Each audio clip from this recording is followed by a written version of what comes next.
Why on earth would Donald Well, Trump ever decide to do this interview? I mean, we don't need to ask what did the president know, when did he know it? It's all on tape. Why would he do this, John? Well, I think he believed, a couple of people Woodward has done actually survived pretty well in his book. Alan Greenspan, who, as the former head of the Fed, he agreed to do a book with Woodward that became the title of the Maestro, and he came out very well. So Trump might have believed that he could have handled Woodward. He's a con man. He's a salesman. He's been doing this shtick his entire life, but he's now playing in a game he doesn't know anything about. This is different than selling condo apartments, where he obviously has excelled to some degree. But he's playing in a league that Woodward really knows well and was able to penetrate and put the pieces together. And he was obviously it's his ego. He thought he could handle Woodward, and he couldn't. And he's going to pay the price. It's so true. It's kind of one of those like moments where you could hear the gears in Trump's head moving, and he's thinking, I'm a great salesman. I'm the master persuader. I can talk Bob Woodward into this. And Washington, D.C. is littered with the bodies of people who thought, oh, I'm going to make Bob Woodward write my first draft of history, which, Woodward says to his people that he wants to interview, this is the first draft of history. And then a lot of times it is, but not in the way the folks that decide to do the interviews think it's going to be. And, it's fascinating to me that Woodward is a through line from Watergate to this very moment in our national political space. And the difference, I think, being that Washington today, I mean, when you were in Washington and Richard Nixon was in the deepest part of the trouble, there were Republicans who went to him, like Howard Baker, and said, it's done. It's over. We're not doing this anymore. But you Right. wouldn't see anything like that in today's Washington, right? I mean, there's nothing even comparable. No. There is really no Republican Party in existence, anything close to what was there during Nixon's era. Of course, he didn't have a Republican Senate at that time, but he did have Southern Democrats who were his supporters. And when they left him, he realized the game was over. But, Right. this is actually, to me, so much worse than Watergate, because Trump's abuses have been ongoing. They are petty scandals some days. Other days, they're serious scandals. They're so frequent, we can't even tally them all. And unlike Right. Watergate, which was much more than a bungled burglary, it was two bungled burglaries because it involved one while at the White House, this crew of bunglers went out and tried to break in Daniel Ellsberg's psychiatrist's office. Right. And later they tried to break in the Democratic National Committee. So this is an ongoing mentality that surfaces and reveals Nixon's thinking. And Nixon, however, did not really order any of those things. He was involved in an illegal cover-up, which he basically admitted by resigning. The tapes pretty much nailed him on that. But this is the obstructions of justice that were in the Mueller report are so much more serious than those that could have been charged against Nixon. Much more serious. And but he's getting a pass on a lot of that, and I don't think history will forget it. And I hope the voters in November don't totally have amnesia about what's happened. This cascading nonfeasance, malfeasance, and misfeasance is just unbelievable, the pace of it. I just abbreviate it to say all the criming. It's the scope of it, as you said, it ranges from these petty little frauds of holding up cans of Goya beans because a donor said something nice about him, to the obvious degree to which they are trying to monetize this presidency to profit off of it for his hotel chains, to Russia, to God knows what else, to the sons traveling the world making deals, with the nod and the wink of, oh well, we're just here for ourselves, not our famous father. Yeah, but right. the scope of it is so sweeping and so ugly. It is hard to keep track of. It's a good observation, John. So well, one of the things, the reasons I did the book I did is because Trump people don't realize where he gets his power. His power comes from this base, and the base is really not very well understood.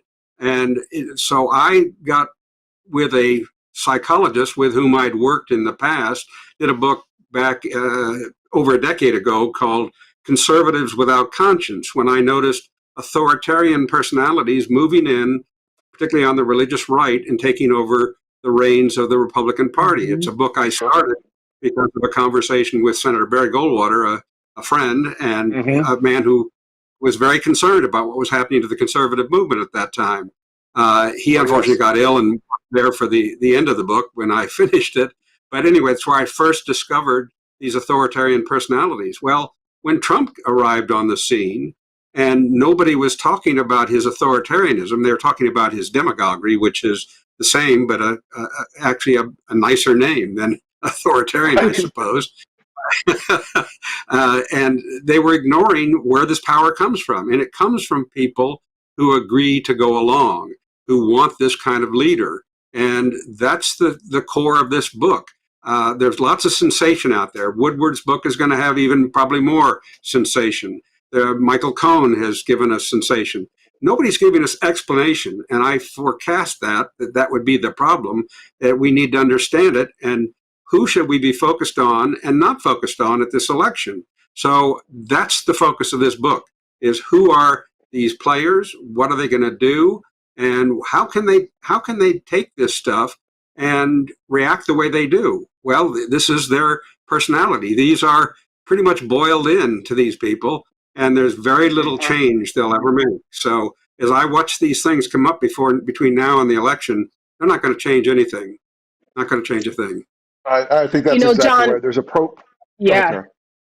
Yeah, no, I was going to say that in your book, you dedicate several chapters to explaining the characteristics of the people who are susceptible to this type of authoritarianism. And the descriptions, when I was reading it, I could tick off about 10 people who I've encountered who embody every single one of those traits that you talk about. And you specifically say in your book that authoritarianism is on the ballot this November. That's pretty chilling, because a lot of people say, oh, that couldn't happen here, right? How do you convince the average person? Because to a lot of people, authoritarianism goes right over their heads. They think, oh, that's some kind of old Soviet Union or, Mussolini back in the day. That's not what's going on here. How do you get regular folks to recognize that what is happening right now is an emergence of authoritarianism in a way that has really never threatened our republic the way Donald Trump's presidency has? Aside from reading my book, the short answer is the short answer is just watch Trump and his behavior. It's clear he's a demagogue, and that was called out very quickly by people like Lindsey Graham and Ted Cruz. Even Stephen Hawking at one point said, this is a demagogue we're dealing with. And that's a familiar figure in American politics. But I think we all recognize a dominant personality type, which he is. We recognize somebody who's amoral, which he is. We recognize somebody who seeks personal power. Well, that's literally the definition in social science of a social dominator personality. They have other traits that can be even worse. I mean, they are vengeful, they're pitiless, they're exploitive, they're manipulative, they're dishonest, they cheat to win. All these things I tick off in the book are well established. Trump is a poster boy for this kind of behavior and this kind of personality. So how do you get people to recognize it? Well, the people who do not like Trump, people like you and Rick, obviously recognized early on, this isn't a guy I can go along with. This isn't somebody I think embodies the principles of the Republican Party as I knew it. And I think a lot of people have discovered that, who were anybody but Hillary during the last election, and now they've come around and are starting to look at this. What I have noticed, what is most troubling to me, is he's a norm buster, and he just pays no attention to the informal rules of the game. I don't think in many instances he was even aware of them. So he just goes ahead and does whatever he wants. He thinks writing an executive order is the same as enacting a law. Here's a man who arrived in Washington who'd never heard of the filibuster. Oh, why don't you get rid of that so we can get some stuff through since you've got control? I mean, he has no sense of institutional knowledge, so he just keeps rolling. What's going to happen, the way we describe it in the book, is if he gets reelected, what you've got is the equivalent of a 2-year-old in his terrible twos with the keys to the tank and nobody taking him away from him, nobody to control him. And it will be terrifying. Hopefully that won't happen, but there's no assurance. He's got about 35 to 40% locked in of the registered voters. And they're two groups. They're those without a 4-year college education and the religious right. The religious right is the largest constituency. And we explored in the book why they can just dismiss Christian teachings and buy into a man like Donald Trump. It's really quite phenomenal that they can do that. You know, John, I was thinking back about Watergate earlier when knew you were coming on the call, and I remember the story about Henry Kissinger basically putting out the word that in Nixon's darkest hour, it's like, hey guys, if he orders you to nuke North Korea, don't do that. So, right. I mean, if people knew how easy it was to launch nuclear weapons as the president, they would never ever sleep, because there's nothing beyond Donald Trump, in my view. Maybe that's a little far on the outer rim of possibility, but he, as an authoritarian, he likes to demonstrate power, even when it breaks norms, even when it hurts the country, even when it hurts society, even when it divides us by race or by region or by class or by ethnicity. That performative nature of authoritarianism, I think, is something that these guys, there's a commonality between all authoritarian figures. And anyone with even a moderate exposure to history looks at Trump, and you can't see anything but a nascent authoritarian on his best day, and lately a lot more than nascent. Well, Richard Nixon was my first authoritarian president. By the social science definition, I would see maybe 5 presidents who've been authoritarians. John Adams, probably, Andrew Jackson, Woodrow Wilson, Richard Nixon, and now Trump. And those 5 all have a lot of personality traits in common.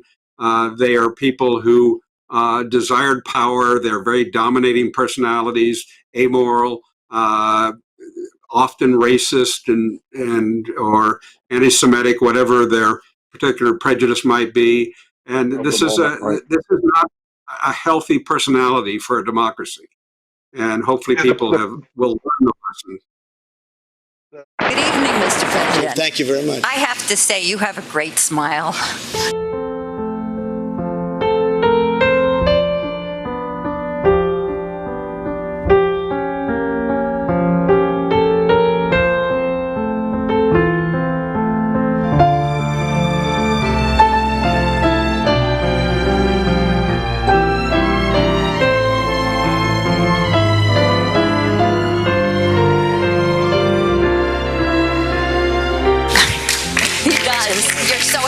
When you smile.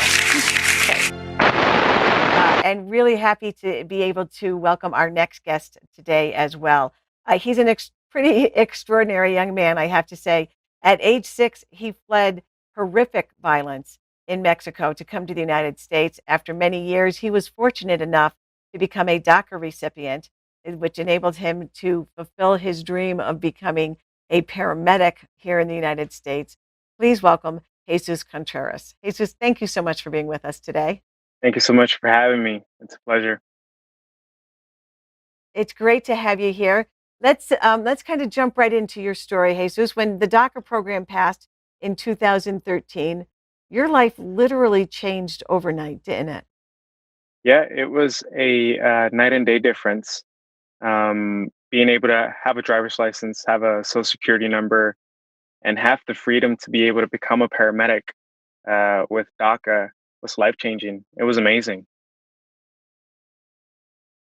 And let's talk about that a little bit more. Tell me a little bit about what it was like for you growing up, and what what was that change really all about? What it was like before DACA, what your concerns were, and then to open that door to you to where, and also we should remind people you came here when you were 6 years old, when you Right, were a child. You know, right. let's talk a little bit more about the differences between before DACA and after. Yeah, so I came to this country completely undocumented, grew up in the public school system. Come time to graduate and around the time of senior year, I took a paramedic or an EMT basic course that I could not test out of because I didn't have a driver's license or social security number. Furthermore, I couldn't go to college without having to apply as an out of state student or an international student, and really couldn't afford to go to college. Um, I was fortunate enough to have an athletic scholarship, go to college that way.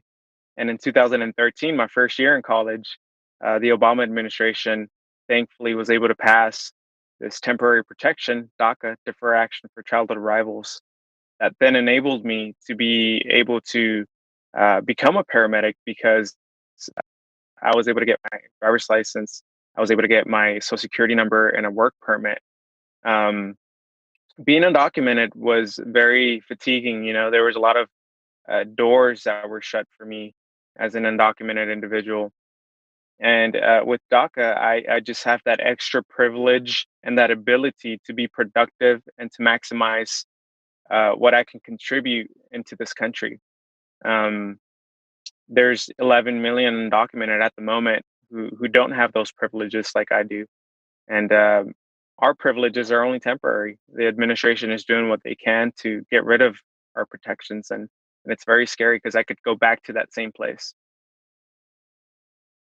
And you know, I think about you and everyone in your situation, all the other DACA recipients. You just referred to another 11 million undocumented people in this country, the majority of whom are an awful lot like you, who came here as young children, who want to contribute to the country, who've made a life here, who grew up here.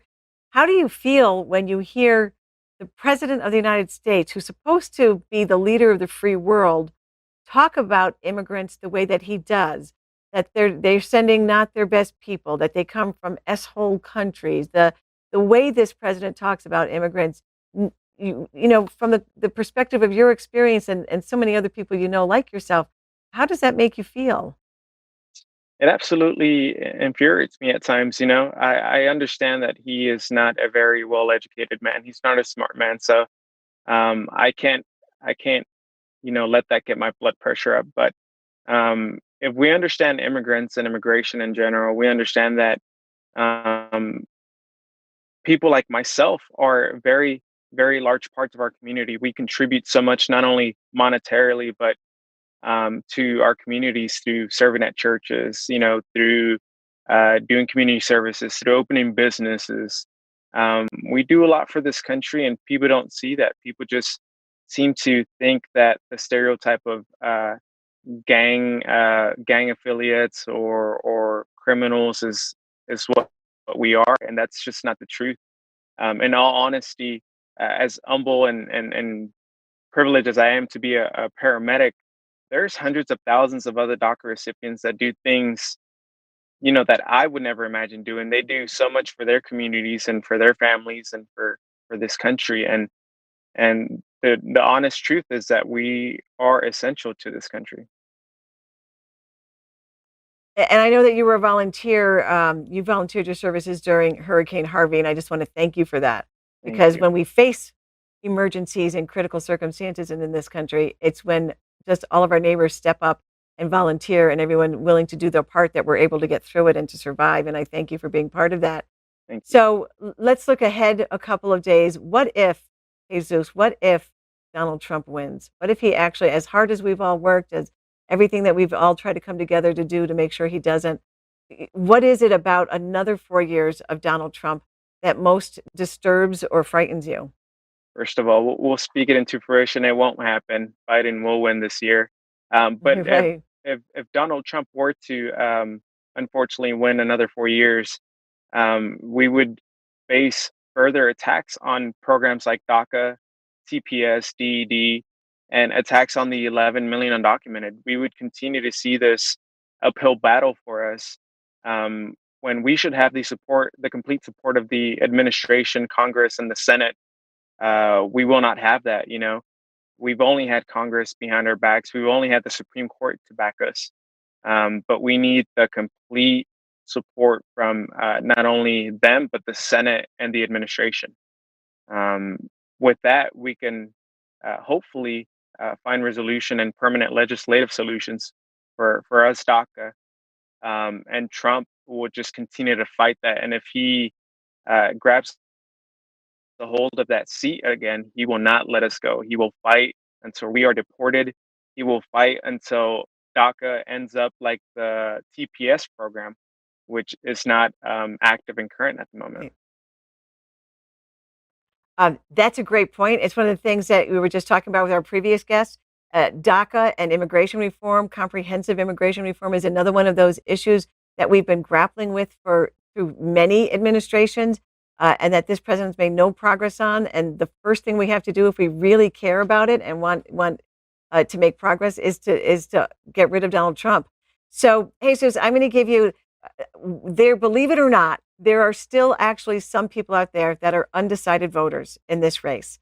Right. And we do a pretty effective job here of pointing out the failures of this president. So if you had the opportunity, if you had 30 seconds with an undecided American voter, somebody of good heart who's genuinely torn, what would you say to them about Joe Biden? First and foremost, you're a big part to this country. Your vote, your single vote can make the difference. Whether you're a Republican or a Democrat, you should vote for the right thing, which is to get a president, Joe Biden, who is going to help us find those protections, who is going to help the next nurse, doctor, firefighter, DACA recipient obtain permanent legislative solutions. We ask you to vote on our behalf because on election day, we can't cast a ballot. So if there's any doubt in your mind, whether you want to vote or not, or whether you want to vote for Trump or Biden, rest assured that we'd really appreciate a vote for us, a vote for Biden.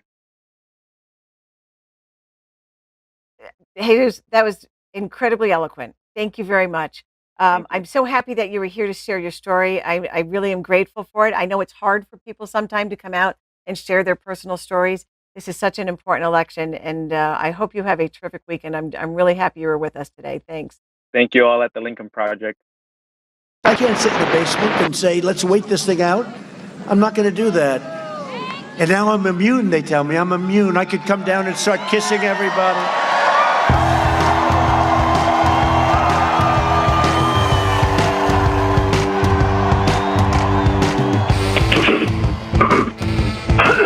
Excuse me. I feel so powerful. I'll walk into that audience. I'll walk in there. I'll kiss everyone in that audience. I'll kiss the guys and the beautiful women and everybody. I'll just give you a big fat kiss. I'll kiss every guy, man and woman, man and woman. Look at that guy, how handsome he is.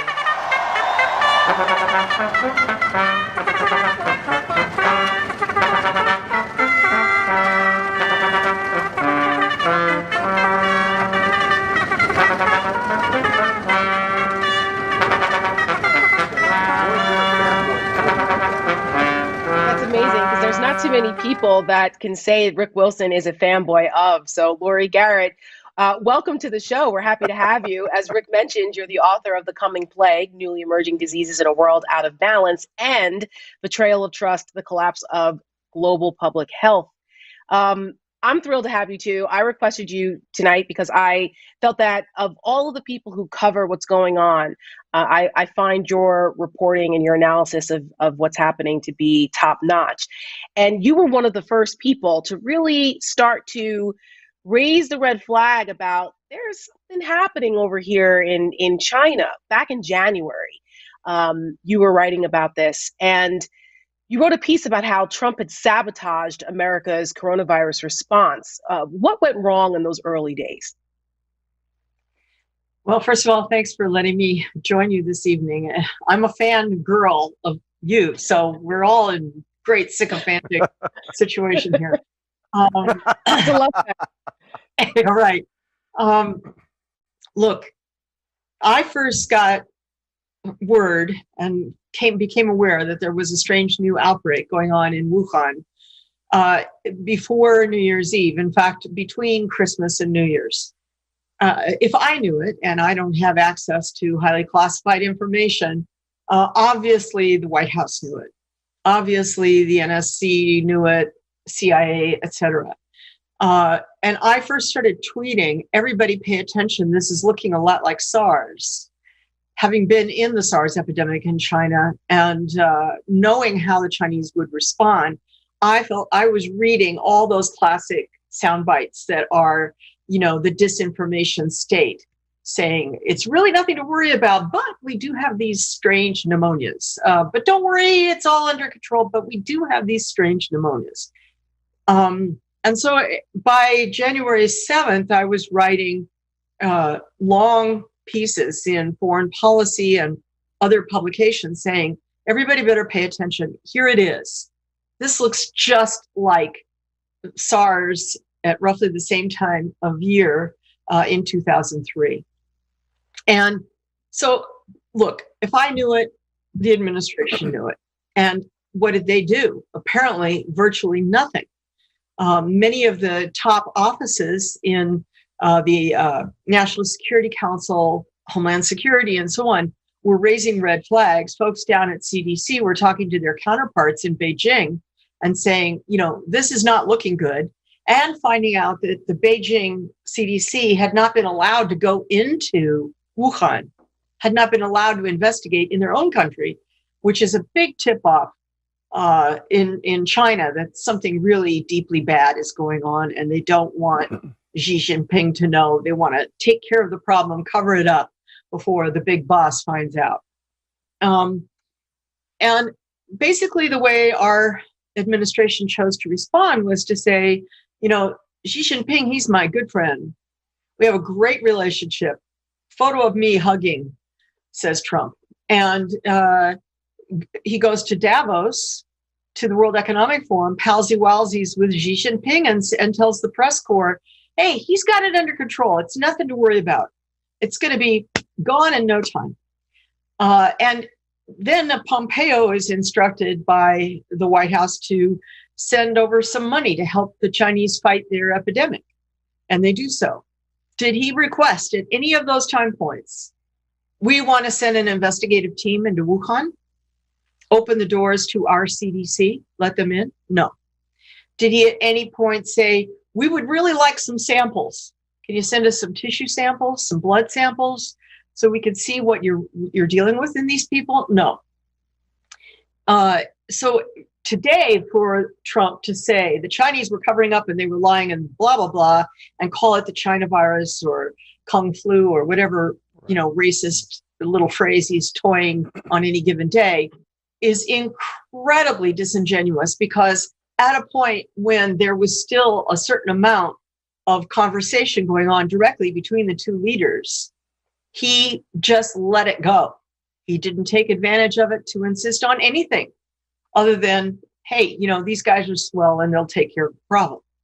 Once it's clear that he's wrong and that shutting down the airplanes from China did not actually effectively shut down the flow of virus, and that indeed 40,000 people came from China to the United States after this, much hailed, aren't I great, I shut the flights down thing. Once it's clear that actually there are cases in the United States and they're scattered all over the place, then it becomes, we have to blame China, and we have to change the whole nature of the narrative. And we have to flip it to, these guys infected us. And maybe they made it in a laboratory. Maybe they manufactured it.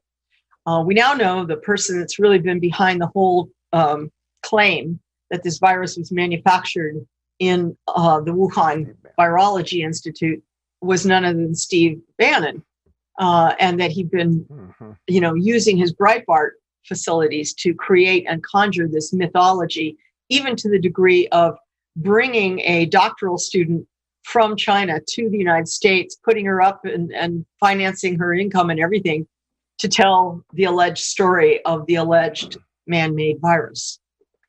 So as we look at that crucial period from mid-February through mid-March, a 4-week period in which every step taken by government, whether it was at the White House level or a gubernatorial level, wherever it might be, every step in those 4 weeks was critical to why we've ended up where we are now.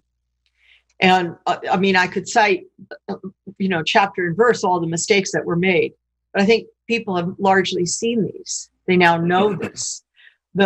Probably the single biggest mistake was a failure to recognize that this was already a globalized infection. And as a result, even if you thought sealing off flights from China was going to stop at least one route of exposure, you were missing the fact that, hey, it's exploded in Europe, and here come cases from Italy and right into New York City. And we now know in multiple entries that there were, New York is a very popular tourist spot for Italian tourists in particular, and multiple entries occurred. We now know there were several different people infected all at once and seeding this epidemic that became the great explosion of March and April in New York. Lori, you just laid out some things that I don't think a lot of people realize. I don't think most people knew that Steve Bannon had a role in putting out this disinformation about the Wuhan virus being, created in a lab in China, and that, Steve Bannon, Rick Wilson's favorite evil genius over there, and that I don't think a lot of people realize that Trump really did not stop this or shut everything down. That's one of the things that he brags about constantly. And I just want to throw things at the TV when I hear him say that, because I know that, and those of us who follow this know that. The casual American who's just, trying to deal with coronavirus really doesn't understand that how badly Trump screwed this whole thing up in the beginning. And then I'm sure for you, when you heard the Woodward tapes, that Trump really actually did know. It was bad enough what he did at the time. You could possibly blame it on, well, I didn't want to hear it, or he had his head in the sand. But he knew how bad it was and still chose to do what he did, including sending tons of PPE to China at a time when we did not have PPE here in the U.S. for our healthcare workers. Can you just talk a little bit about that, what happened in that time period where Trump, what our government was doing, what they should have been doing, but what they did instead with the Defense Production Act, and why were we so unprepared? Well, one of the things that had been done very early in the Trump administration was the elimination of the Office of Pandemic Preparedness that was inside the National Security Council and its counterpart office inside the Department of Homeland Security.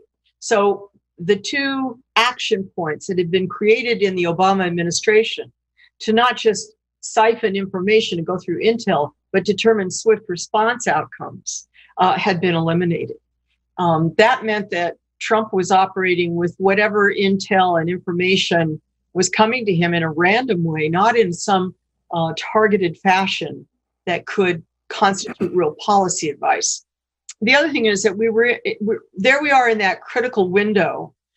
The most important move, and I was saying this loudly at the time, the most important move we could have made was to say, well, we don't understand this virus yet, and we don't have a good test for it yet, but we do know one thing.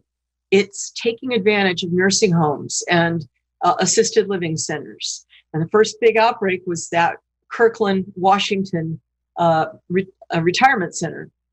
And that should have been a signal that we needed to do two things immediately. And they should have been CDC activities executed by order from the White House. And it was, number one, look for all excess death reports for pneumonia-like illnesses coming out of intensive care units nationwide. Flag them, leap in and investigate them. And number two, get inside of nursing homes and start figuring out how to protect those individuals, because the nursing homes are going to be like seed stock for massive community outbreaks. Neither was done. And then as we came to realize that, yes, jails and prisons were very similar. in terms of being captive, packed personnel that ought to be tracked closely. We should be looking for any excess mortality, any cause excess mortality in that setting. We never did that. We still haven't done that. There still isn't an actual national repository of information about the death toll that's been unfolding in all our incarcerated population centers. There isn't a national database on nursing homes and assisted living centers, even though we know, these have been like fuel for the epidemic. They've been like throwing kindling on ashes and giving it a good hard blow to bring the fire up. And then we began to see the situation with meatpacking industry. And again, it's totally ignored. In fact, OSHA, as far as I know, the Occupational Safety and Health Administration has still never issued COVID-specific regulations or recommendations of any kind, because this government opposes regulation. This government opposes anything that interferes with the ability to make a profit. And so, Lori, sorry. Go ahead. No, I'm sorry. So we have this failed response on the front end that becomes 2-3 months of basically it's going away propaganda, and it's the Chinese Wu flu, whatever the racist trope du jour was, and then we end up with this mismanagement on the front end where government doesn't want to take action because they don't want to crash the stock market. And then we end up in this moment where I think the sort of mid phase of this was just months of misinformation from the White House. How much of an impact do you think that has had on not only the first wave that hit us, but now this second wave that's hitting us now? That Donald Trump is like the singular most potent source of misinformation about the virus. How much of an effect do you think that's had? Rick, it's been enormous. I actually just finished preparing a giant PowerPoint for a speech I'm giving tomorrow at a Zoom conference for however many thousands of people. Aren't they all? Yeah. And so I methodically went through week by week every set of Trump statements that turned out to be fallacious regarding COVID and looked for reaction, what it actually triggered in terms of human behavior. So you can see, for example, as soon as Trump starts talking about hydroxychloroquine and saying that, the FDA has to give it approval right away and it's a miracle cure and everybody will be fine with it, you can actually document that there was suddenly a surge in prescriptions written, not just by physicians treating COVID cases, but in every single subspecialty of medicine. So OBGYNs were writing hydroxychloroquine prescriptions. Cardiologists were, even podiatrists and dentists were. Everybody was suddenly trying to get hydroxy from their health provider because the president endorsed it. We now know, of course, it does absolutely no good whatsoever and may even, for some people with cardiac conditions, be dangerous. And you can go down the list and see, when he advocated, what about bleach, he says, and disinfectant? Maybe we do something with it, right? Well, and then you had people die because they drank bleach. Yeah. Actually die because they drank bleach. And you saw a surge in the sales of key disinfectant products just flying off the shelves at your local, Costco and Kmart. And as you go down the list, every single time this man opens his mouth, lives are affected and even lost. So disinformation and misinformation is overwhelmingly coming from a single source. There was a big study done by folks at Cornell, and they basically figured out that 38% of all the disinformation floating around on the internet regarding COVID traces to the president.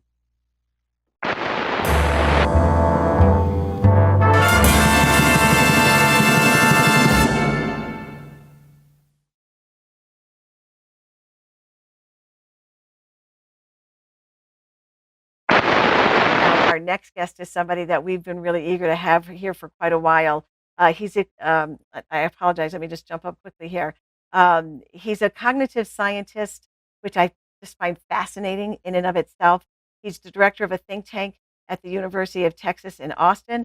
He has a new book out called Bring Your Brain to Work, and he has a podcast that he hosts with Dr. Bob Duke called Two Guys on Your Head, which I find very entertaining. Please welcome Dr. Ark Markman. Welcome to the show, Doctor. Thank you so much for being with us. Oh, it's great. I'm really glad to be here.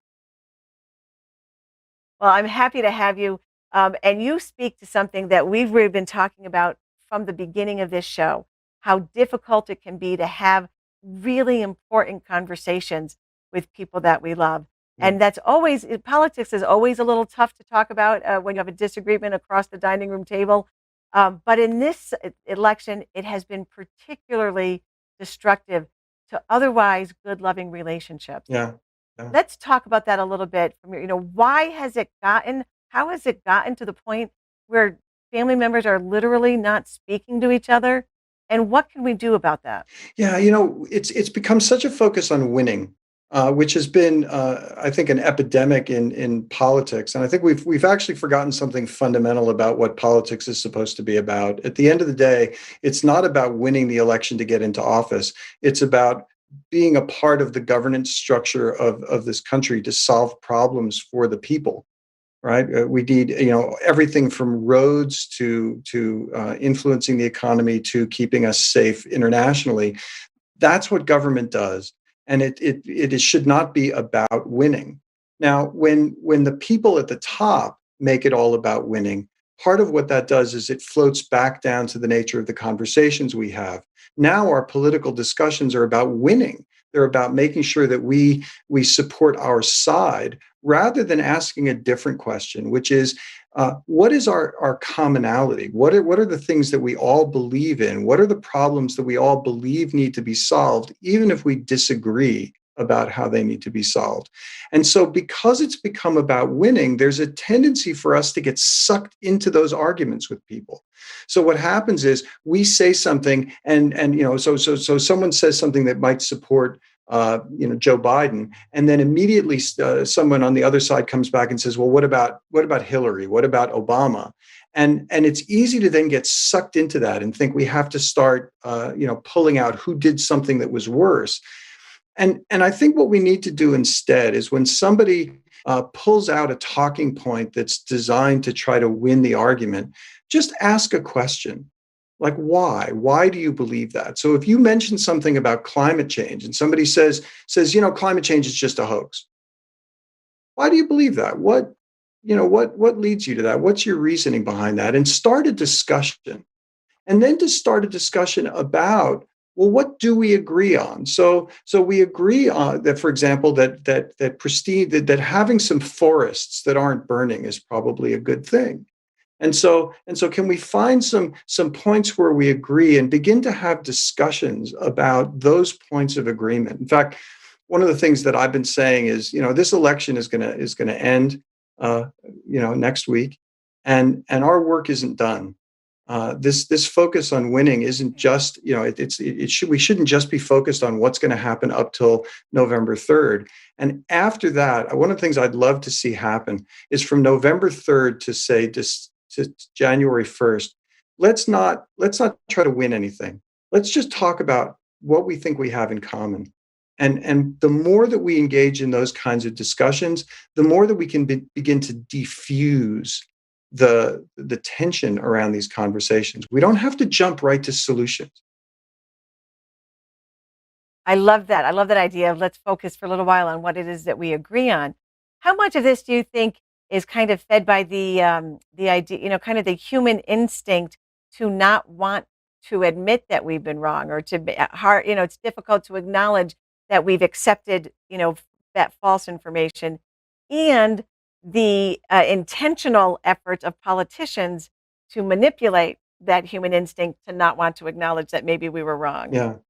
Well, I think you're absolutely right. Nobody wants to be the one that says, you know what, I totally blew it. It takes a tremendous amount of self-confidence for someone to be able to say, you know what, you're right, I was completely wrong in that situation. And I think most of us would prefer to save face in those situations.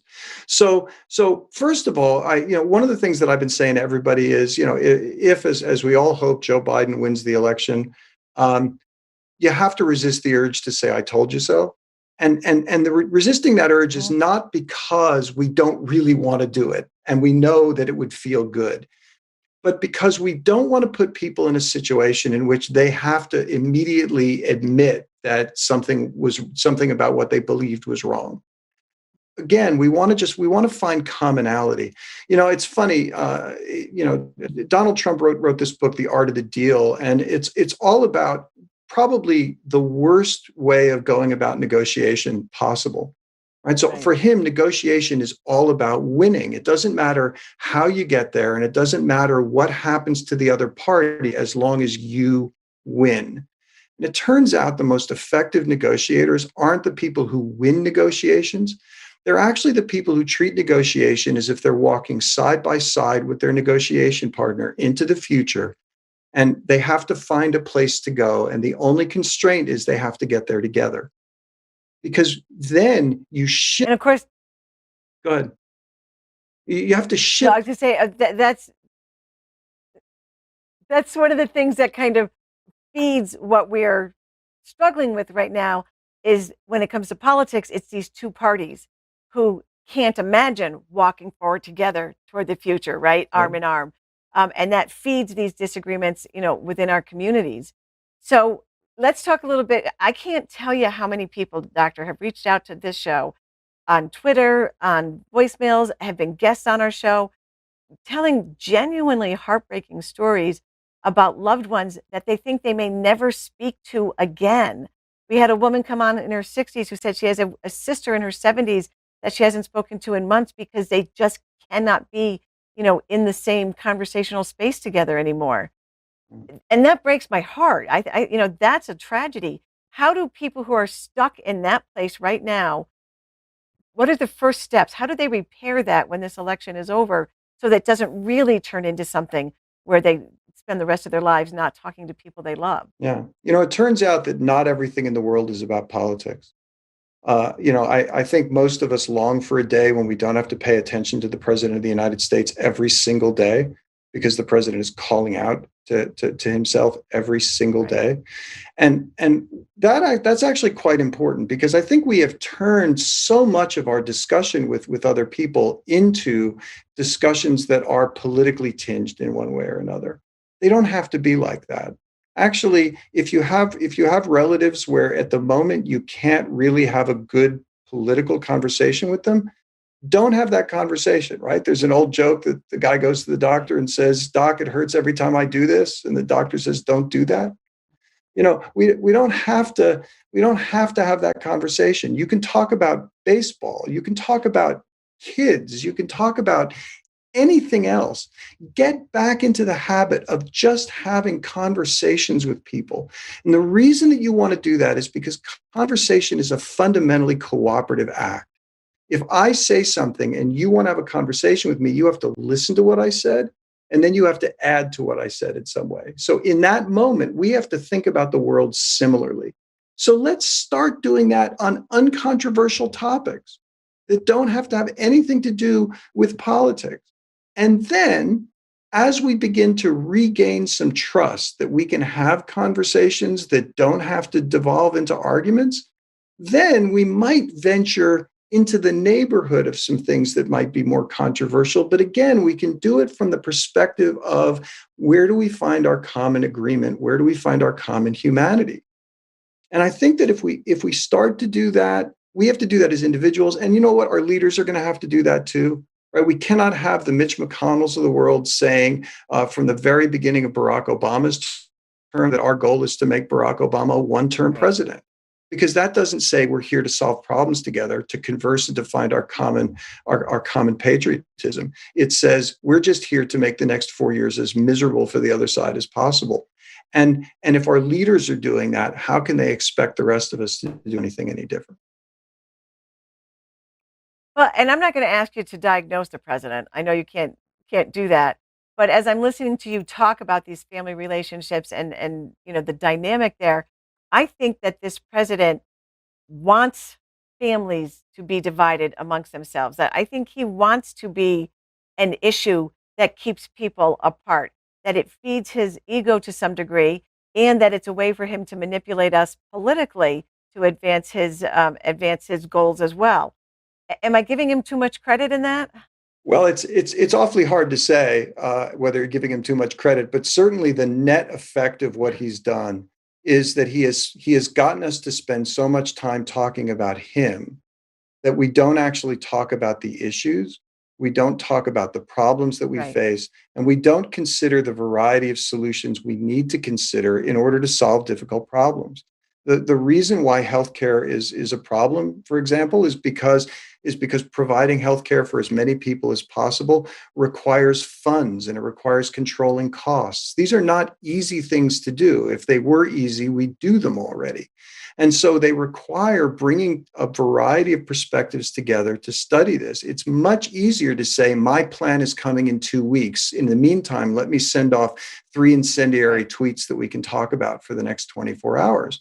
And if that and that divisiveness is helpful there because it creates focus on that conversation. If we all agreed that we didn't need to pay attention to those tweets, then that strategy wouldn't work, and we'd be forced to demand substance. And so, one of the reasons that I'd like to see us focus on creating commonality and have those conversations is because it will demand more substance out of our politicians. Right. So usually my last question for our guests are, if you had 30 seconds to speak to an undecided voter, what would you say to them right now?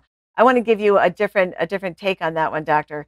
If you had that 30 seconds, regardless of who they're planning to vote for, of what party they affiliate with, if you were speaking to an American voter who feels hurt and broken by the process that we have been through and are looking to the other side of this election, with the hope for unity and for a little bit of healing, what would you tell them if you had 30 seconds of what they can do to be a part of that? What are steps that they can take right away to be part of that healing for our country? Yeah, I think it's a great question. And what I would say is unity is up to you. Okay. Unity is not going to happen because one party or another gets elected. Unity is going to happen because we reach out to our neighbors and begin to treat them like neighbors again. I would tell everybody, if you have political signs on your front yard, and I hope you do, I hope you were engaged in this election, on the day that this election is over, take those signs down. I want you to walk out and those neighbors who had signs from other politicians, I want you to just talk to them.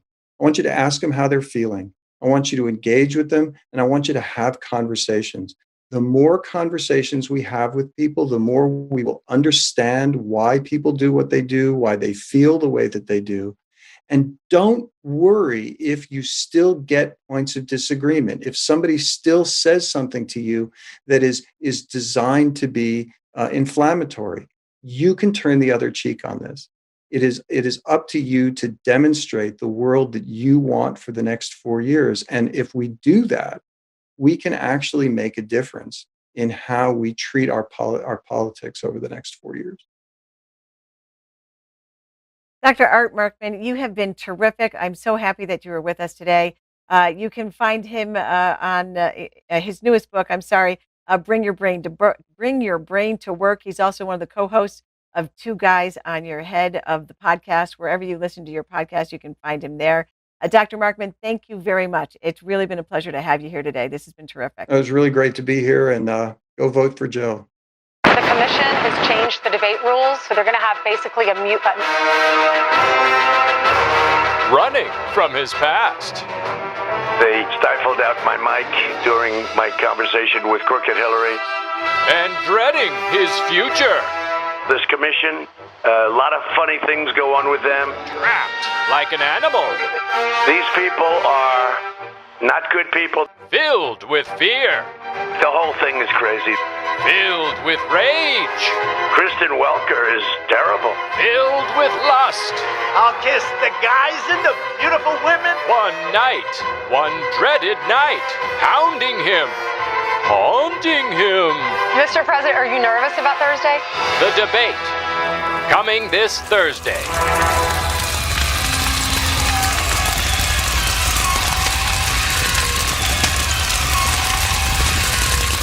these randoms can't just show up at the polls and call themselves poll watchers. That's not how it works. There's a process, and someone has to approve who's actually there to be a legitimate poll watcher. You actually go through training and everything else. Like, it's not like you'll just show up. I mean, you could show up in the parking lot and do whatever the hell you want, I guess. But that's not going to really happen as much, I guess, this time around, because most people are either voting early, or it's not going to be or mail-in voting now, and it's a little bit different this time around. But it's people have to pay attention, as my grandfather always told me. They do. Right. Yeah. Truth. Absolutely. Truth. Yeah.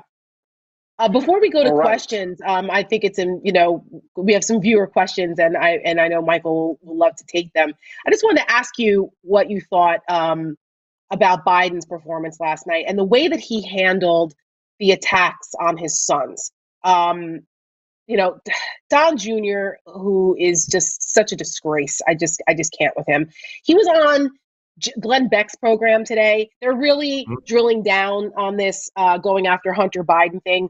And I was glad to see that Joe Biden finally came out and just hit it head on, despite being interrupted a million times, but that he embraced it, because there are millions of families that have family members, or they're 1 or 2 degrees away from someone who's struggled with addiction. And to say that, listen, that's right, my son had struggled with addiction, he overcame it, and I'm so proud of him. And that was the way to handle it. And now you have Don Jr., who really needs not to be talking about anybody and being a crackhead or being addicted to anything.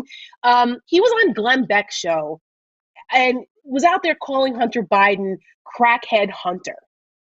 I mean, that is just absolutely disgraceful, not only on the part of Don Jr., which is to be expected, but shame on Glenn Beck for entertaining that. Glenn Beck's a former addict himself. So he really needs not to be entertaining that and making any light of that situation. He's another sellout that I have no patience for. But this is a situation that I think is not going to go away. That they're really trying to drill down on that. What did you think about that whole exchange? You think that exchange resonates with the voters that Biden needs? Oh, I think the way he handled that absolutely resonated. So let's take the unintelligent one first. So you had Don Jr. out there talking about Hunter Biden, and the pot calling kettle comes to mind when you're grifting that these children have been doing. But here's the nub. No one gives a rat's ass about Hunter Biden. And I don't mean that in a negative way. I just mean they don't care, because they look around and they watched the first children grift for 3 years. How much did that Javanka make last year? What was the $130 million. Thank you. $130 million. 130. Thank you. Hunter Biden didn't make $130 million last year off of daddy. Okay. Mm-hmm. So people have processed this, they know it, and they're like, oh, that's just good entertainment, but I don't give a shit. And they put it aside. Mm-hmm. What they do not put aside, and what I don't think they put aside last night, was that moment. Almost lost because of the idiocy of the president and the way he was acting. But when he turned that conversation, Joe turned into it the way he did. He showed his humanity. He showed he was a father. He showed he was the proud American, as all of us are, of the men and women who serve in uniform. He showed us so many facets of a family and service, and he called it out by name. He listed the medals he won and the honors he was recognized for. He talked about his son the way Gold Star parents talk about their beloved child who served and was lost, right? And I think that resonated with a lot more people. And here I'm going to do a little suggestion to my boy over here. But if we want to clip anything to put up as an ad, that's a moment. That's a moment. That was a moment. That was a moment. Let it stand on its own. Patience on that. You'll see it. Yeah. Because look. Go ahead, Rick. Michael, I think that hits something really important. I think you're exactly right. Joe Biden showed not only that he loved his children, but also showed just how far out of bounds Donald Trump is. And of course, when Junior today, and by the way, Olivia Nuzzi's reporting, this isn't the first time that Don Jr. has called Hunter a crackhead. Right. I would be very cautious if they want to go into what we call unrestricted warfare about the family. That's not a good place for them to go. Oh, it's a very unwise strategy for them. We had a couple little viral things we posted tonight, just to knock on Donald Trump Jr.'s door. Dude, if you really want to go down this road with us, we will go down this road. Yeah. We will go down all the way down this road, because the degree to which you people think in the Trump world that you have a free pass to be assholes to any human being, that you have a free pass to wallow in the pain of a parent who has lost a child to cancer and a parent who has seen another child fight an addiction, fuck you. That's right. We will come at you. We will bring this shit to you. They don't have to do it from the Biden campaign. We'll do it all day long. And I don't think that's Here. something. Yeah, I'm totally down with that, and I don't think it's something that they truly appreciate about how that plays in America. They think because they hear the applause and the laughter from that corner of the room that the rest of the room is with them, and they're not. And it's a door, trust me, Junior, you don't want to open, baby. You just don't want to open that door, because what's inside your room, well, let's just say it's not a pretty place to be. And that also speaks to where our country and our politics have led us. That unfortunately, he thinks he can get away, to your point, Rick, he can get away with that with impunity. There's no consequence for it. Well, there is. Correct. There is. There's going to be consequences over the next 30 days for him if he continues to play. And there damn sure will be consequences for his daddy on election night. Now, speaking of family, there was this interesting video of the spouses. I wonder who had a hand in that. Yes. The Recount did that. Recount did this wonderful video of the spouses coming up after the debate to greet their husbands. Oh my God. Oh. Jill Biden and Joe Biden. It's like, that's a loving couple. They were, that's a couple that sleeps in the same bed still. Yes. Melania walks up and they barely did a head nod to each other. I think he shook her hand. Shook her hand. It looked like he shook her hand. I was like, holy crap. Holy crap. Yeah. Somebody tweeted. America sees this. Yeah, the chemistry between those people could not have been more different. Yeah. That's right. Everything about them could not be any more different. When I wrote my hot take for CNN.com last night, my reaction piece to the debate, that was the title. It was the choice couldn't be any more stark. Yeah. And that was the encapsulation right there. When you see Jill Biden walk up, the first thing she does, the body language, he kisses her, they hug each other, he puts his arm around her, and the Donald Melania exchange is like, he still owes money on the meter. I don't have, I mean, it's uncomfortable. You got a quarter? Okay. I'm sorry. Oh my God. That was just a good visual for me. That's all. Laughter. I mean, look, having worked with Donald Trump in the past, having been in the room with him with family members, that just brought back some good visuals. So I do appreciate it. I bet.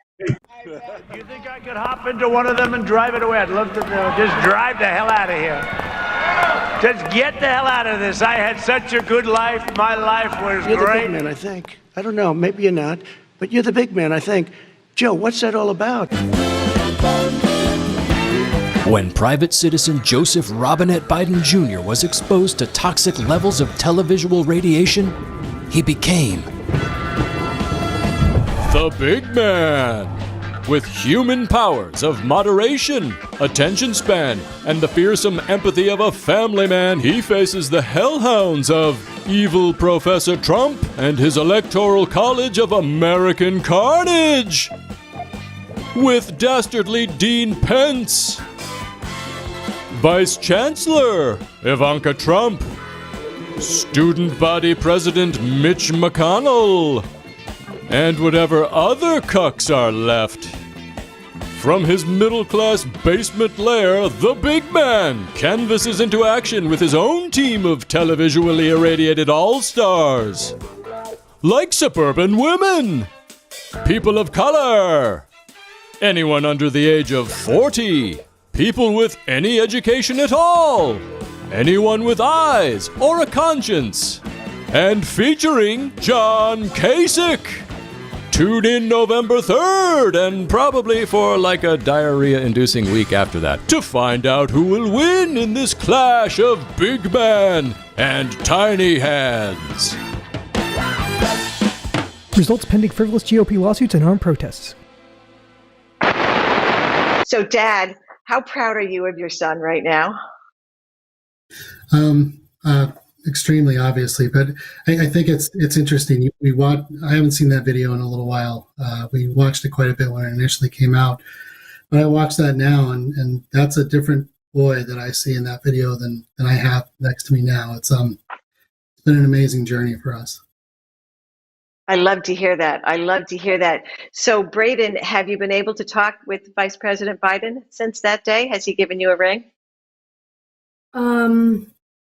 I called him about or he called me, about a month and a half ago, somewhere a little while ago, yeah. Yeah. So he called me, and my mom said no until I said that it was like some bot call, and she was like, "Answer it! Oh my God!" So I answered it, and it was Biden. So I talked to him for like a close to a half an hour, somewhere around there. So, can you tell us a little bit of what he shared with you on the phone?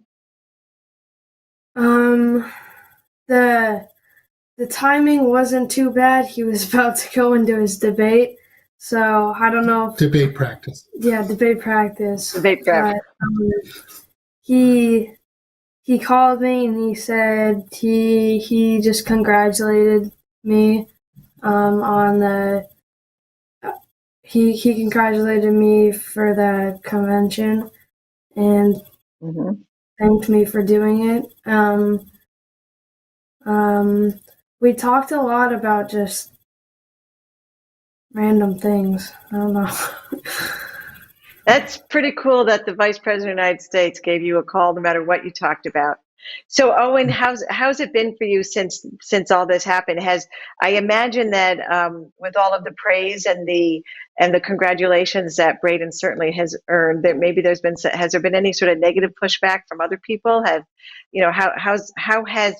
have things changed for you and Braden since the convention? So, interestingly enough, when the convention started, I tweeted real quick, check this out. This is Braden. He's going to speak in the national convention. We couldn't be prouder, something like that. And there was one negative tweet immediately after, saying that here we go. This is going to be about stuttering. It's not going to be about dementia, which is obviously what Joe Biden has, blah, blah, blah. Immediately an outpouring of people going against that. And I was advised by a few people, shut off your Facebook, shut off your Twitter. And my response to myself, I didn't get into it with them, was absolutely not. I want to leave it on. And we received nothing after that. It's all been an outpouring of appreciation, kindness, love. It's just, this was a really good opportunity for America to look in the mirror and see what's actually important. And it's still going. You've reached out and asked us to speak with you. Braden still is reaching out with others and has had the opportunity to meet various people who stutter and work with stuttering groups, but also just still has contact here and there with the Biden campaign. And I think it's just really good for us to see what's actually important in life as opposed to the sides of politics, which unfortunately has really taken over our whole landscape. So, and I think that's a big part. I think that's a big part of why, Braden's story has really kind of caught the heart of so many Americans as well. It's a nice reminder to us that there are decent people out there still, and that we could have, decency and leadership. So, Braden, I know that you've talked about, it's not always easy being a kid out there amongst all those other kids. If you have a stutter or any other things that might make you a little bit different from everybody else, what would you say if you had a chance right now to talk to other children who maybe have faced a little bit of bullying or, that kind of situation? What would you tell them? Well, first, I would say that it doesn't define you. And to always have a growth mindset. Because once you got a growth mindset, you have a feeling that you just because you talk a certain way that other people don't talk, that most people don't talk that way, it doesn't mean you're different. You play the same you play the same sports, you play the same games, you do the same things as a normal person would do. And it's sometimes it's sad, but you always have to have a growth mindset, like I said, and you have to have like somebody who can help you with that. Someone who really like cares and can help you through that. I use my parents, or my parents help me. I don't use them, but they help me, and I haven't really had any bullying moments since 6th grade, and that one was just they didn't know what it was. So right now, now I'm fine with it, because it was a natural it was a natural instinct to make fun of somebody because they didn't know. So I'm fine with that, but there's a lot of bullies out there, and you always have to have a growth mindset about it. Braden, you are not a normal young man. I would say that you're really quite extraordinary. I'm just so impressed with your maturity and your compassion, and the kindness and the intelligence that you bring to what you're saying and the message that you're putting out there. So, Owen, here, give you how does it feel to know you and your son now are part of the Joe Biden campaign, encouraging just from having this instinctive human interaction with the vice president at a campaign event, that without even meaning to, you have highlighted his compassion and his kindness, and you've really become an influence over how people are going to vote about him. That's got to feel pretty good. There was no intention of anything other than Braden sitting at the campaign event and hearing someone who stutters, and Braden had elbowed me a bunch of times as we're watching it, oh, he just had a moment. And he and I were able to hear that and know that. I don't think others were able to pick up on that. So that's all I wanted, was for him to see someone who stuttered and who rose to a pretty high level in life and didn't let it get in the way by any means. But that doesn't really answer your question. Your question was, how do we feel about being part of that campaign? If there's anything that can bring more humanity to politics, I'm all for it, because frankly, I'm disgusted with our political system right now. And just the conversation that you had before we came on, and you were saying that women Republicans need to have more of a voice, and against what you were showing on Twitter, I would argue that humanity needs to have more of a voice with that, and just not put up with it. It's foolish. It's just I've never seen the need for it, and the goal as a politician in my mind is to take care of your constituents, and I don't see a lot of that in politics today, and it's saddening. So I'm more than happy to be a part of it and shining a light on Joe Biden's just humanity. And the stories are limitless. If you want to look for them, they're throughout the internet and wherever else you may find them. He's got humanity to spare. So, and Braden is just a perfect example of it. I meant what I said. He's a different little boy now than he was. Well, he's not a little boy. He's a different 13-year-old boy than he was before he met Biden. He's much more confident and could care less if he stutters in front of others. So that wasn't always the case. Meanwhile, at Trump's White House lair, a stunning New York Times report on President Trump's tax returns shows he paid just $750 in federal income tax in 2016 and 2017. Did you say $750.00? The president's tax tactics could open him up to serious legal issues when he leaves office. According to the Times, most of the president's core businesses report losing millions year after year. He sold all his stocks in 2014, 2015. He's getting squeezed. The Times lowballed his debt. Donald probably has debt well north of $1 billion. Trump is compromised to the core, very realistically facing a potential bankruptcy. Who does he owe the money to? Tell us, who do you owe the money to? We'll bring in Kurt Eichenwald into this conversation. He's an award-winning journalist, best-selling author. He literally wrote the book on how not to run a business. He wrote the book Conspiracy of Fools, chronicled the lies, crimes, and ineptitude behind the Enron scandal. And Kurt is going to be our guide tonight and break down Donald Trump's taxes and what a god-awful businessman Donald Trump is and how he's running the country right into the ground. Kurt, welcome. Thank you. Yeah, I mean, it's interesting. I've known Trump since '87, and the very first time I spoke to him, oh God, the very first time I spoke to him, the very first sentence he said to me was a lie.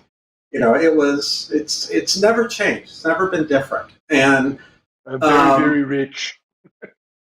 Yeah, and it's lie clear. Number one.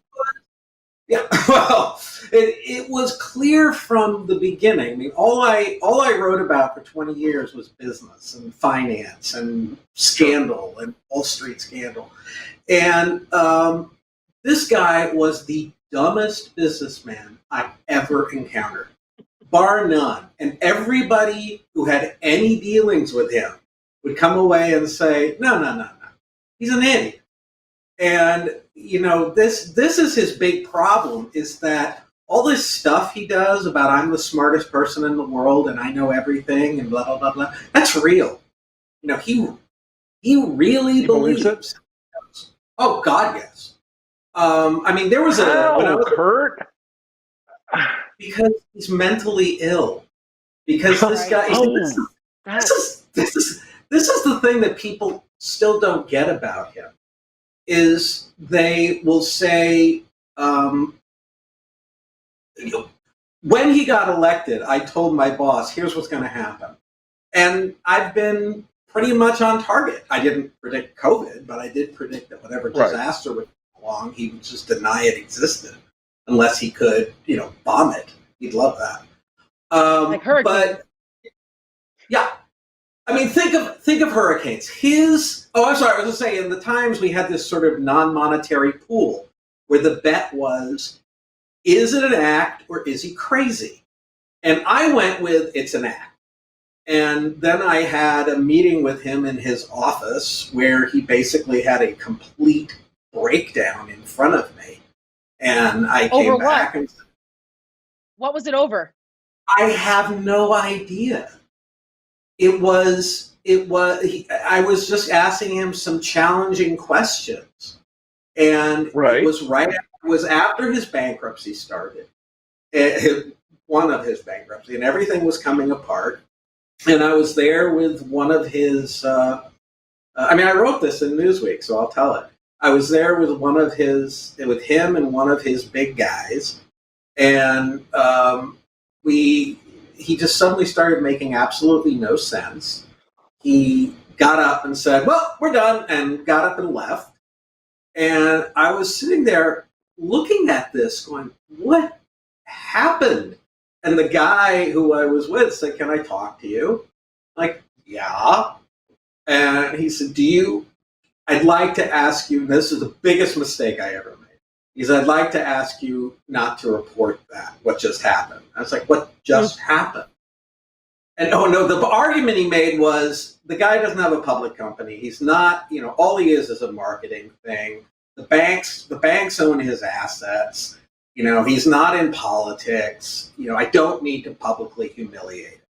And and that was one of his executives.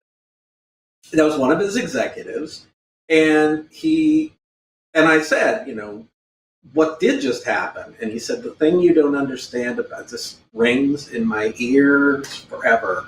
The thing you don't understand about Donald Trump is that he's mentally ill. That he's mentally ill. Mm-hmm. And luckily, he now has control of 7,000 nuclear weapons. Yay! Yeah, isn't that great? And the nature. I mean, you were talking about what's her face, mendacity today. Yeah, and the nature of the problem. This is a guy who, number one, is stupid. Number two, thinks he's brilliant. Not only thinks he's brilliant, has to believe he's brilliant. He cannot believe in any circumstance that he isn't the smartest person. Number three, cannot be corrected. Look at what she won't say with the whole river and ditch thing. All she had to say was, he misspoke. He meant a ditch. Right. She can't say it. She can't say it. Right. Because if she says it and she goes back, he will be throwing things. I didn't misspeak. There was a river. The hurricane was going to hit Alabama. I want everybody. That's what that was. He accidentally tweeted Alabama. And rather than just saying, oops, he had to get all of the gears of government operating to cover his ass. He was right. And when the map didn't match what he wanted, the map was wrong. Let's break out the Sharpie. I mean, all of this stuff is predictable. And so when you see him, blowing up at Biden during the debate and saying, and interrupting constantly. Over being smart. Yeah, killing his mic isn't going to do anything. He's been challenged. Somebody said something bad about him. He is physically incapable of not lashing back because how dare you? Look at what happened when he said, whatever it was Biden said, that wasn't smart. You guys caught it. The two worst things that Trump can't handle. One is smart, and the other is loser. Being broke or being broke. Broke is okay because he's able to argue, I'm not broke. People just don't understand business. Mm. And, the reality. He's not broke as long as he doesn't believe he's broke, right? As long as he's not broke, he still has more checks in the checkbook. Right? Oh, he gave a deposition once where he's being asked about the values of it, his net worth. And he starts talking about the values of his assets. And they ask him, well, who's valuing them? He says, I am. I was like, okay, well, what's the current value? He goes, well, it depends on the day. It depends on how it depends on how I feel. That's how this guy's a businessman. This is how he made that decision. COVID will go away because he said it would go away. Therefore, it will go away. He's going to win the election because he said he's going to win the election. And if he doesn't win the election, someone will call him a loser, and that can't be true. That's why I think the period after November 4th until January 20th is going to be the biggest threat this country ever faces. Can I just say that you're not, hey, Kurt, you know what, Kurt? You're not the only one who said that. The FBI put out a threat assessment that said the same thing this week. It was leaked to a writer for The Nation. And that's exactly what they said, that they're concerned that the threat matrix between Election Day and inauguration is high, and that we need to be on the lookout for it. Yeah. But the really bad part is going to be after December 14th, where if the Electoral College is able to meet and Trump has, can't stop it somehow. The Republicans haven't figured some other way to try and turn us into Belarus. And if Biden won, after December 14th, he has December 14th to January 20th to make America pay. And that is what he'll do. I don't compare Trump to Hitler in terms of his, he's going to run off and do the Holocaust. I compare Trump to Hitler in terms of his psychology. And one of the things people don't remember about Hitler is that when the Russians were invading, and it ended up that it was inevitable that he was going to lose, that Germany was going to lose, he sent out orders to start destroying things, to start destroying German utilities, to start blowing up roads, not for the purpose of stopping the Russians, and he said he wanted to punish the German people. And it was only because Albert Speer got involved and said, don't do these things, and countermanded the orders, that it stopped. Trump, after December 14th, if there's nothing left for him to do, all he has is rage.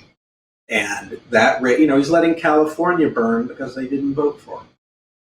Imagine what's happening. Yeah. So I don't know what he'll do because I can't think like him. Nobody can think like him. No one can. Well, nobody's I will sane. say this, Kurt. It's always a danger to compare anybody to Hitler because obviously Hitler had normal-sized hands and a complete attention span. But in regards to that, so you sort of had a forensic. Yeah, I just mean in terms of the way he thinks. In terms of the way he thinks. Yeah. You had a kind of forensic eye into Trump's business dealings for a long time.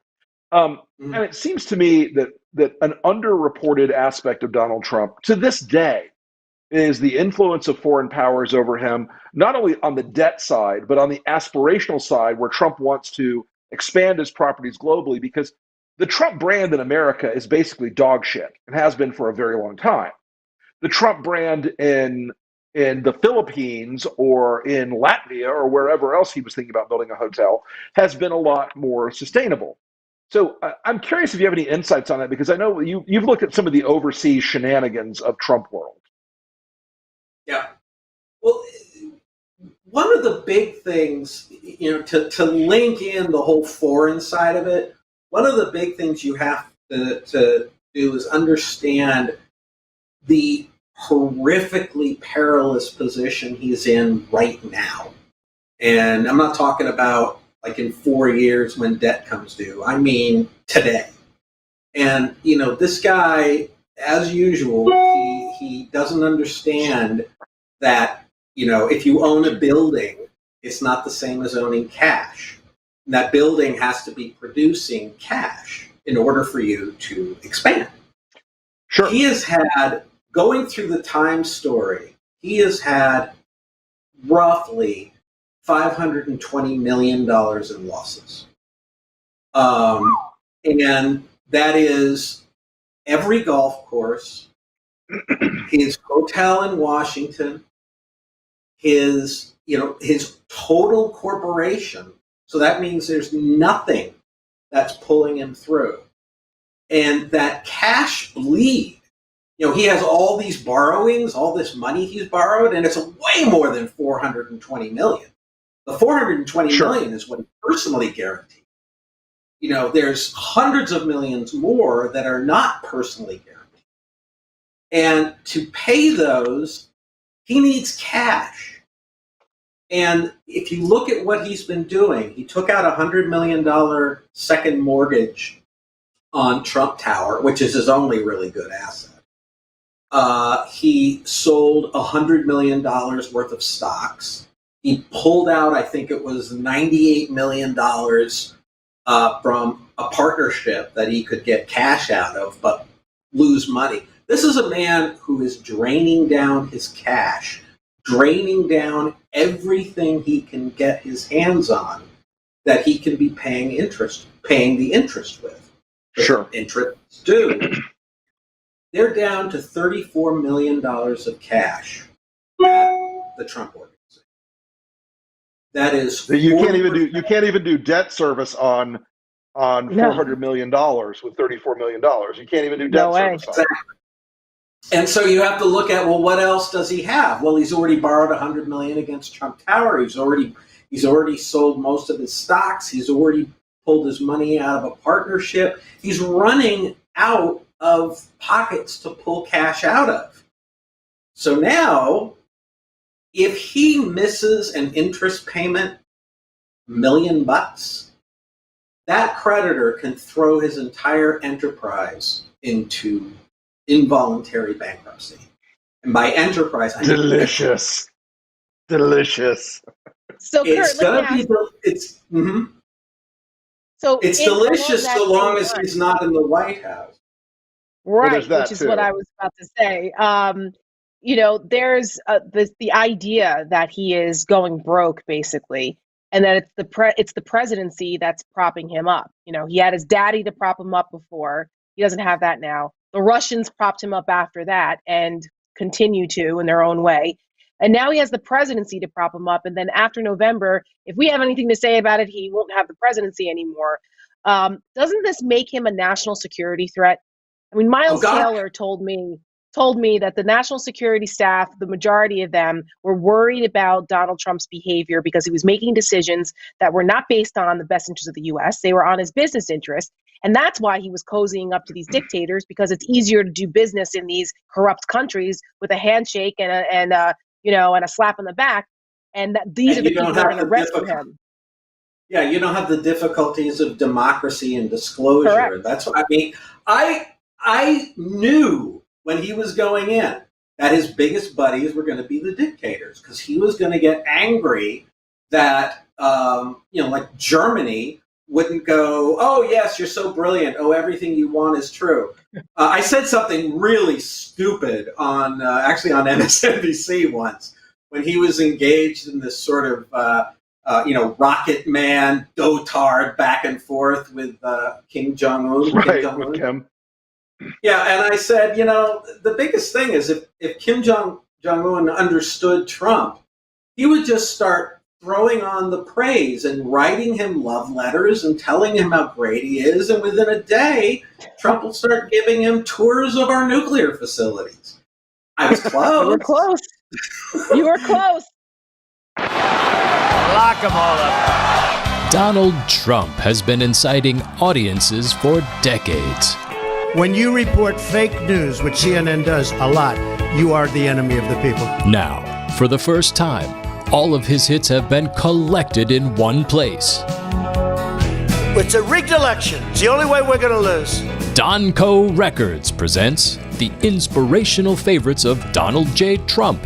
45 hits from 45 himself. We're rounding the turn, and we are coming around. It's going away anyway. We're rounding that curve. With unforgettable favorites like... I'm automatically attracted to beautiful. I just start kissing them. It's like a magnet. You just kiss. I don't even wait. And when you're a star, they let you do it. You can do anything. Whatever you want. Grab them by the pussy. I can do anything. I can't release tax returns when there's an audit. They're under audit. They have been for a long time. We're under audit. Under audit.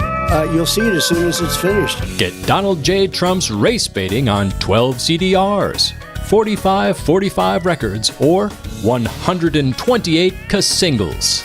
Barack Hussein Obama. Barack Hussein Obama. Barack Hussein Obama. I'm the least racist person in this room. You'll cherish this corpus of babbling rage forever. COVID, COVID, COVID, COVID, COVID, COVID, COVID, COVID, COVID. But wait, there's more.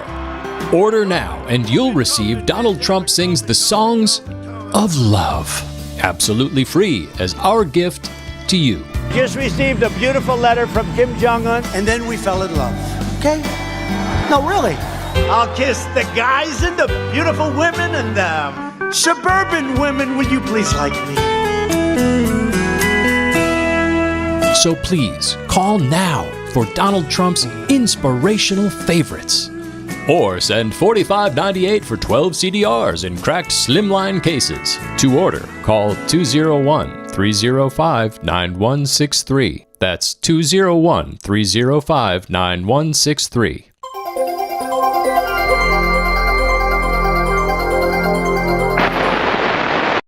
I'm so happy to welcome our next guest to Vote for America here on LPTV. She's an Academy Award nominated actress, a mother of three, an author, a phenomenally successful entrepreneur. So happy to welcome today Kate Hudson. Thanks for joining us, Kate. It's good to have you here. Thanks for having me. We so appreciate that you made time for it. But let's just jump right into it. We're all here to talk about something we think is really important, of course, and that's this upcoming election. The choice for America today is between Donald Trump and Joe Biden. You and I had a chance to chat a few weeks ago, and you mentioned that you have an experience that's very similar to that of so many other Americans, in that you come from kind of a politically divided family. How does that dynamic work in your house? Yeah. I'm glad you jumped right in with that question, because I think it's something that a lot of people can relate to. And for me, it's not just my family that I live with, me and Danny even. It's the bigger family, right? I mean, we are all across the board. I mean, you've got Republican, Libertarian, Democrat, Socialist type Democrat. I mean, it's, across the board. And when you grow up with that kind of, let's say, political tumultuousness, you somehow end up in the middle somewhere, right? You end up growing up kind of looking at some of the smartest people that you know and you respect, who have very different opinions, and respecting that they're different, and kind of not really feeling like you belong to one or the other. And that's how I grew up. And that's, I think, one of the reasons why I've never been very sort of politically focused. Well, and that's what we're missing. That's what we're missing in this environment that we live in. And you can't blame it all on Donald Trump. It's been a gradual thing, but he has really taken advantage of it and made it so much worse. And you were just talking about your family and your children. You have two sons. And one of the things that I have found really distressing about the environment in which we live are my boys looking at Donald Trump as, he's the president, he's a leader of the free world. This example that he sets, the way he treats women, the way that he, communicates with women and talks to them and about them. Have you had conversations about those kinds of things? Because your sons are a lot younger than mine. Mm-hmm. They're still kind of developing their view of the world. Do you talk to them about these sort of things? I think it's really interesting. I like this question because I am a real strong believer in raising children to have the freedom of their own thought process. I want them to grow up feeling comfortable and okay making their own decisions, not being manipulated, not being swayed, doing the research, asking the questions. And I will respect, as long as they're coming from decency and they're good, kind human beings, that whatever they believe in will be coming from the right place. So let's talk a little bit,